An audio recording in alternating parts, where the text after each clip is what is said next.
시청자 여러분 안녕하십니까. 4월 16일 시사정담 시작하겠습니다. 윤석열 대통령이 오늘 국무회의 모두 발언을 통해서 4.10 총선 참패에 대한 입장을 표명했는데요. 어떤 얘기를 했는지 백기종 한양대 재고이과정 교수님과 알아보도록 하겠습니다. 백 교수님, 네. 오늘 윤 대통령이 4.10 총선 후 6일 만에 총선 민의에 대한 입장을 직접 발표를 했어요. 국무회의 모두 발언을 통해서 했는데 주요 내용이 어떤 것들이었습니까? 네, 매체에 중계되기도 했습니다. 그러니까 윤석열 대통령께서 지금 국무회의 형식을 빌어서 이제 전국에 생중계되기도 했고요. 그래서 이제 언급하신 게 총선을 통해 나타난 민심을 우리 모두 겸허하게 이제 받아들여야 된다. 또 더 낮은 자세와 유연한 태도로 보다 많이 소통하고 이제 대통령이 저부터 민심을 경청하겠다. 이제 이렇게 모두 발언을 했어요. 그러면서 이제 예산과 정책을 집중한 물가 관리 총력을 다 했다. 하지만 이 서민들 형편 개선하는 데 힘이 닿지 못했다. 그리고 이제 미래 세대에 의한 건전 재정을 과도한 재정 중독으로 하기에는 이제 해소 과정이 어려웠었다. 세심하게 살피지 못한 부분이 있다. 굉장히 많은 얘기를 했고요. 또 조금 더 중요한 얘기는 원전 생태계 복원. 그러니까 이제 문재인 정부 때 원전에 대한 이 폐기 폐쇄 이런 걸 탈원전 정책을 추진하면서 원전 생태계가 완전 파괴가 그렇습니다. 됐죠. 또 첨단 산업 육성 등 이런 어떤 역점을 둔 정책이 이 중소기업을 하는 사람이나 그리고 소상공인 이 근로자들에게 이 전달되는데 미흡했다. 이런 얘기를 했어요. 했고 지금 한 가지 또 유의해서 볼 거는 이 끝에 두 가지를 얘기를 한 게 있습니다. 어떤 말씀을 하셨냐면 이 무분별한 현금 지원과 포퓰리즘은 나라의 미래를 망친다. 미래에 미쳐봐서 이 마약과 같은 것이라고 강조를 했고요.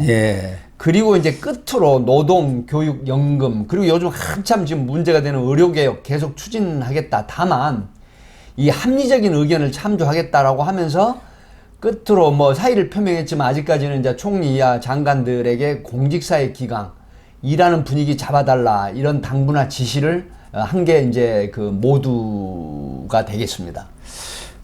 그 중에 이 경제 포퓰리즘, 이 부분은 정치적 집단주의와 전체주의와 상통하는 것이다. 그래서 말씀하신 대로 이 나라를 망치는 아주 마약과 같은 것이다. 그렇죠. 이것은 전에 이재명 대표가 총선 기간 중에 국민 1인당 25만 원씩 민생지원금인가요? 민생지원금이라고. 그게 13조인가 될 겁니다. 그 13조. 얘기를 좀 겨냥한 건가요? 사실은 지금 윤석열 대통령께서 이제 총선 전에 한 얘기지만 사실은 개인적인 분석을 볼 때 이런 어떤 현금 살포나 포퓰리즘에 입각한 이런 민생 경제는 결코 바람직한 게 아니다. 물론 대놓고 이제 명시를 하진 않았지만은 이런 어떤 포퓰리즘적 정책이 국가의 예산을 과도하게 이게 이제 소모시키는 것이고 2030 특히 미래 청년 세대들이 이제 나라의 후에 굉장히 어려움에 봉착을 할 수가 있다라고 하는 측면. 그러니까 아마 은유적으로 이런 어떤 부분에 대한 비판을 한 걸로 이렇게 분석이 됩니다. 그래서 전체적으로 보면은 윤석열 대통령이 좀 포괄적, 총괄적 반성과 다짐을 한 그런 내용인 것 같은데 국민이랄까 이런 사람들의 입장에서 본다면 마음에 확 와 닿고 뭔가 좀 감동 있는 그런 내용으로서는 조금 미흡한 것 아닌가. 특히 국정쇄신을 어떻게 하겠다든지, 그렇습니다. 인적쇄신을 어떻게 하겠다든지, 그걸 누구누구를 어떻게 한다 그런 차원보다도 지금까지 그런 부분에 대한 많은 비판이 있었고 그것에 대한 총체적 결과로서 총선이 참패가 나왔다면 그런 부분이 좀 부족한 것 아닌가 이런 생각도 들고 또 앞으로 이제 3년이 남았기 때문에 국정 운영의 큰 방향이라든가 이런 것은 국민들의 지지를 믿고 아주 당당하게 끌어나가겠다 이런 말을 좀 했었으면 더 좋았지 않았겠나.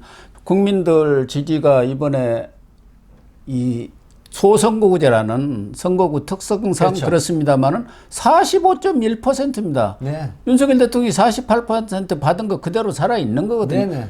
그러니까 너무 의기소침해 갖고 그럴 필요는 또 없거든요. 좀 그렇습니다. 당당하게 했었으면 하는 그런 아쉬움은 있네요. 5.4% 정도 예. 차이입니다. 그러니까 지금 소선거구제에서 2등은 소용이 없기 때문에 하지만 그렇습니다. 중대선거구제를 한다라고 하면 지금의 의석수는 상당한 변화가 있거든요. 그렇죠. 그럼에도 큰 차이가 불구하고 없죠. 이 소선거구제를 사실 고집한 부분은 지금 현 여권입니다. 예, 예, 그런 그렇습니다. 측면이 있는데 어쨌든 말씀하신 것처럼 첫 번째는 어떤 부분이냐면 그동안의 총선에서 야권이나 또 그 안티 쪽에 해당되는 그 계층에서는 윤석열 대통령의 불통 예. 이 부분을 상당히 지적을 많이 했거든요. 그렇습니다. 그래서 사실은 국무회의를 통한 대국민 담화나 아니면 기자들의 일문일답식의 어떤 진솔한 이런 모습이 좀 보였으면 좋겠는데 국무회의를 생중계한 상황에서 이 대국민을 향한 이런 어떤 내용이 아니란 말이죠. 형식은. 그렇기 때문에 국무회의 때 국무위원들을 상대로 하는 이런 부분이 굉장히 국민들한테는 약간 불통스러운 부분이 또 확대가 된 거예요. 그렇죠. 그리고 또 말씀하셨지만 사실은 전체적으로 보면 이 소선거구제 하에서 사실은 총선 참패라고 볼 수 있습니다. 그럼에도 불구하고 지금 개헌선을 막아냈지 않습니까? 네. 108석이라는 부분이 있기 때문에 그렇다고 하면 정말로 그 인적 쇄신 부분에 대해서 좀 와닿는 말씀을 한다거나 또 물론 뭐 민생 경제 겸허히 파고들고 경청하겠다 좋습니다. 그러나 지금 이 지지층 소위 말하면 현 정부나 여권의 지지층에서도 좀 속 시원한 두 가지를 원하는 거거든요. 하나는 앞으로 남은 3년 동안 내가 어떻게 하겠다라고 예, 하는 맞아요. 이 가이드라인이나 어떤 모멘텀 내지는 이 로드맵을 제시를 해주는 게 좀 속 시원하잖아요. 예. 그리고 3년이라는 부분은 대통령으로서 역할을 해야 되는 3년은 굉장히 깁니다. 결코 짧은 세월이 그럼요. 아니거든요. 그렇다고 하면 2년간 열심히 했지만 안 됐나. 그러나 앞으로 뭐 지역이라든가 인적 쇄신이라든가 정책이라든가 이런 걸 자고면하지 않고 밀어붙이는 정말 소신껏 국가와 국민을 위해서 일해 나가겠다. 예. 저를 믿고 좀 더 지지를 해달라. 이렇게 자신 있는 얘기를 해줘. 그러니까요. 그래야 지지층도 그렇고 또 중도층이나 이렇게 뭡니까 앞으로 어떻게 하실까라고 생각하는 계층에서도 아 시원하다. 그래 3년간 열심히 한번 해보면 되지 않겠나. 그러니까 우리가 흔히 말하는 이게 더 체인지 오브 시츄에이션이라고 하잖아요. 네. 정세의 변화. 예. 그리고 또 하나 육참골단이라는 표현이 있습니다. 예. 예를 들어서 내 살을 내어주고 상대방의 뼈를 자른다는 보통 의미지 않습니까? 그렇죠. 36개 예. 중에 하나인데 이보 전진을 위한 일보 후퇴. 그러면은 강력한 이런 어떤 그 부분을 정책을 지향하겠다, 추진하겠다. 이렇게 하면은 야권에서 설령 비판이 있다고 하더라도 현재까지 지지층 거의 50% 가까운 우리 국민들 지지층은 굉장히 환호를 보낼 겁니다. 그렇죠. 지금 지지층에서는 굉장히 지금 의기소침해 있고 위축이 돼 위축이 있어요. 되어 있죠. 대통령까지 그렇기 이렇게 때문에. 의기소침해 버리면. 그런데 대통령이 좀 더 나서서 좀 활력 있고 정말 앞서 나가는 제가 앞에 말씀드렸지만은 그 더 체인지 오브 시츄에이션이라는 정세의 변화를 끌어나가는 리더로서의 역할 이런 부분이 사실은 조금 이 부족하지 않았나 좀 아쉬운 점이 있습니다. 예, 그런 부분이 조금 아쉽고 뭐 백 교수님도 이야기한 대로 국민과의 소통 이게 이제 또 이번 총선에서 크게 참패 원인 아닙니까? 네. 이른바 불통 리더십이라는 네, 거 그런 아니겠습니까? 부분이 좀 그렇다고 상당히 한다면은 이번 이 발표도 입장 발표도 국무회의보다는 오히려 차라리 네. 담화를 하든가 아니면 기자회견을 통해서 짧은 담화하고 이후에 네. 일문일답을 받으시면 또 그런 소통을 넓히기 위해서 그동안 폐지했던 도어 스태핑을 네. 뭐 어떻게 새롭게 네. 다시 단장을 해갖고 하겠다든지 아니면 기자회견도 적극적으로 하겠다든지 몇 달에 한 번이라도. 입장 표명이 있었더라면 얼마나 좋았겠습니까? 그래서 윤석열 대통령이 대선 과정이라든가 이런 때는 큰 문제가 있고 하면 내가 직접 바로 기자실로 달려가서 그렇습니다. 설명을 하겠다 네. 그렇게 얘기를 했지 않습니까? 네.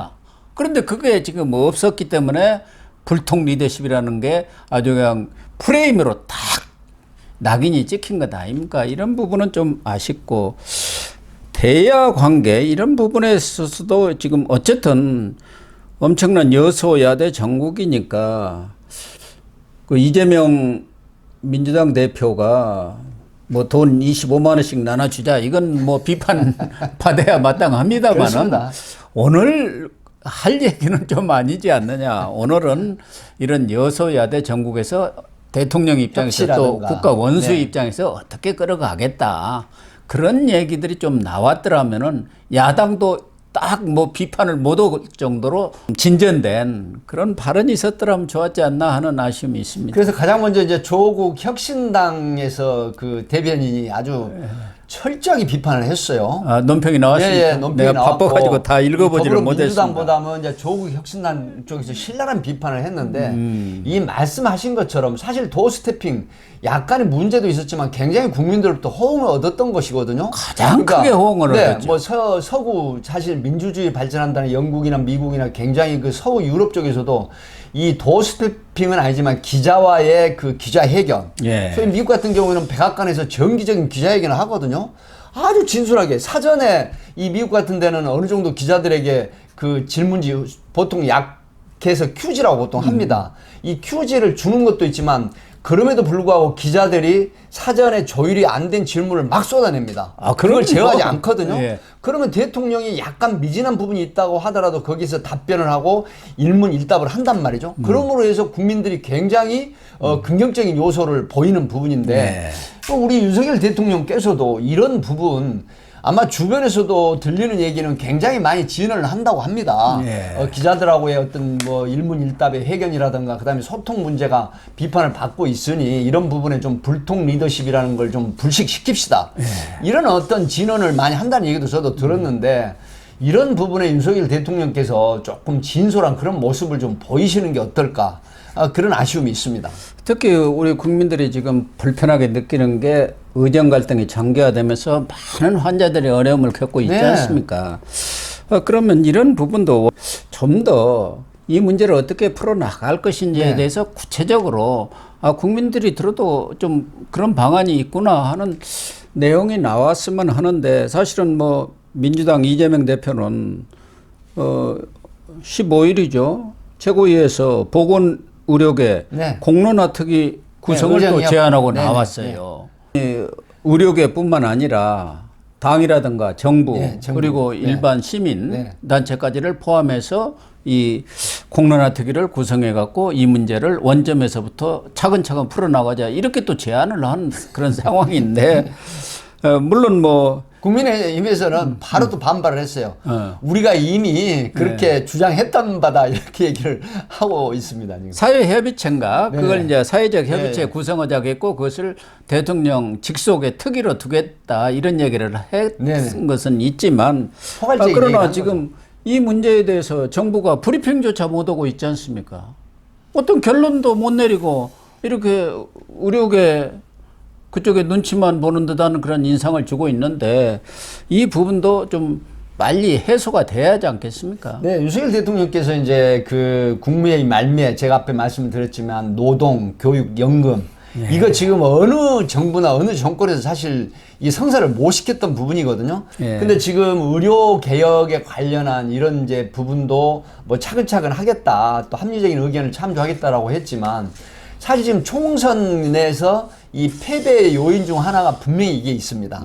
그렇기 때문에 많은 어떤 컨설턴트들이 또 이 여권이나 현 정부의 지지 계층 사이에서는 너무 좀 서두르지 말자. 예. 사실 전국의 의사 인력이 지금 14만이라고 주장을 하는데 가족들까지 100만으로 좀 잠정 추산을 합니다. 그렇다고 하면 총선에서 상당한 이런 어떤 여권의 표가 나타났거나 또 지지표가 이 기권표로 연결이 됐을 수가 있거든요. 그래서 이런 부분 2,000명을 이 증언하는 부분도 체계적으로 좀 전진을 시키는 이런 부분이 있어야 되는데 이걸 또 계속 물론 합리적인 의견은 듣겠지만 밀어붙이겠다는 의미로 또 이제 이렇게 지금 얘기를 했어요. 예. 그래서 노동교육연금 의료개혁을 계속 추진하겠다. 이 부분이 잘못하면은 또 이 소위 말하면 이 강력한 추진을 계속 하겠다라는 의미로 또 받아들일 수 있기 때문에 지금 사실 야권에서 제의하는 이런 어떤 협의체라든가 이런 부분에 현 정부나 여당이 손을 내밀 필요가 있지 않느냐.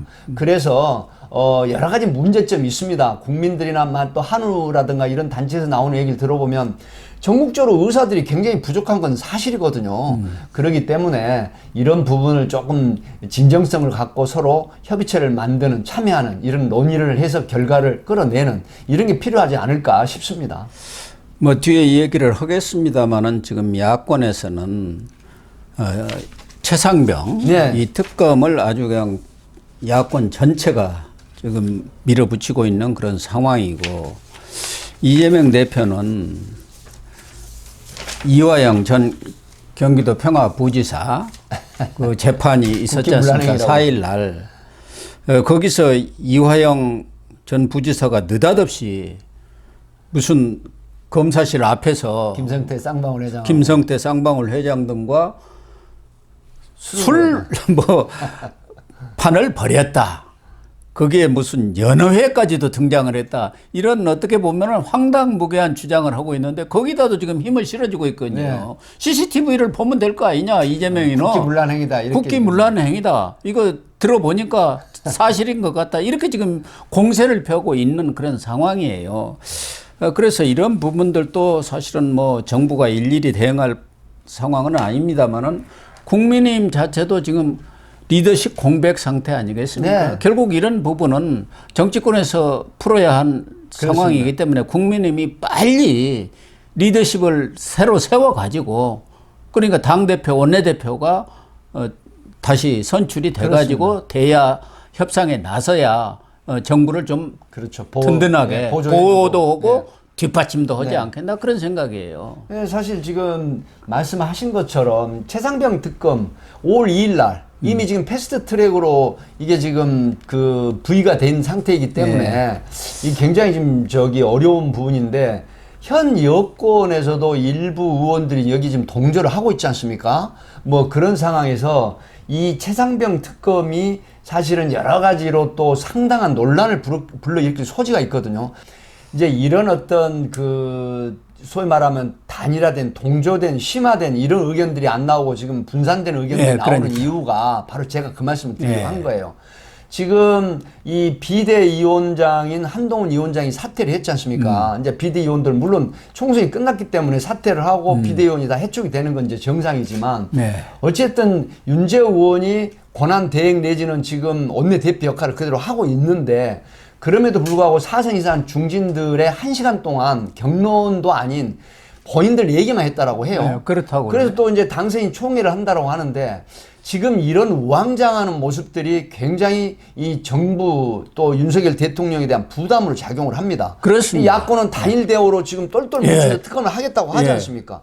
근데 여권이 리더십 없는 상태에서 진공 상태가 돼가지고 이 정부의 보조 역할도 못하고, 네. 그 다음에 여권이 총선에 졌다고 그래서 지금 의기소침해가지고 갈 길을 못 찾는 행태. 그래서 비대위로 할 거냐 아니면 빨리 당대표 선거를 뭐 할 것이냐라고 하는 의견 분분한데, 이럴수록 단일 대우로 뭉쳐서 그 다음에 빨리 리더십을 이게 장착을 해가지고 네. 이 대화의 협상으로 나서서 그 다음에 윤석열 대통령이나 정부 여당의 어떤 보좌 역할을 해주고 보호 역할도 해주는 이런 틀을 마련해야 된다. 근데 이런 부분이 현재 안 되고 있다고 하는 부분이 상당히 지금 안타까운 현상이죠. 그렇습니다. 사실은 지금까지 지난 총선에서 103석을 얻었습니다. 네. 이번은 108석이니까 참패를 했지만 그래도 그렇죠. 5석이 늘어났어요.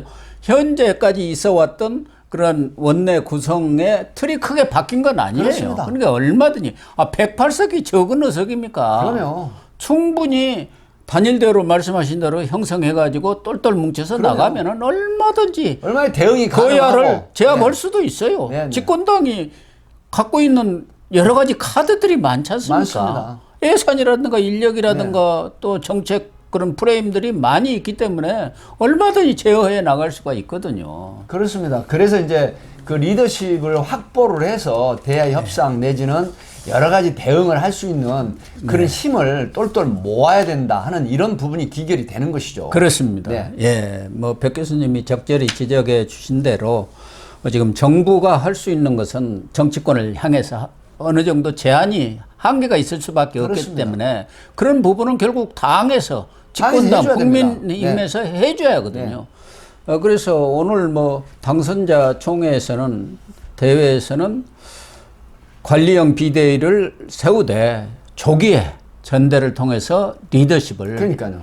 그러니까 당 대표, 당의 얼굴인. 원내 대표를 뽑기로 이렇게 최종적으로 의견을 모았다고 합니다. 그래서 좋은 당 대표가 나서 가지고 대야 관계 그렇죠. 여러 가지 뭐 투쟁이면 실타래처럼 투쟁, 엉킨. 아니면 협상이면 예. 협상. 그 기조에 맞춰서 예. 이 맞춤 대응을 해야 되는 겁니다. 예, 그렇게 좀 해주시기를 네. 기대를 하겠습니다.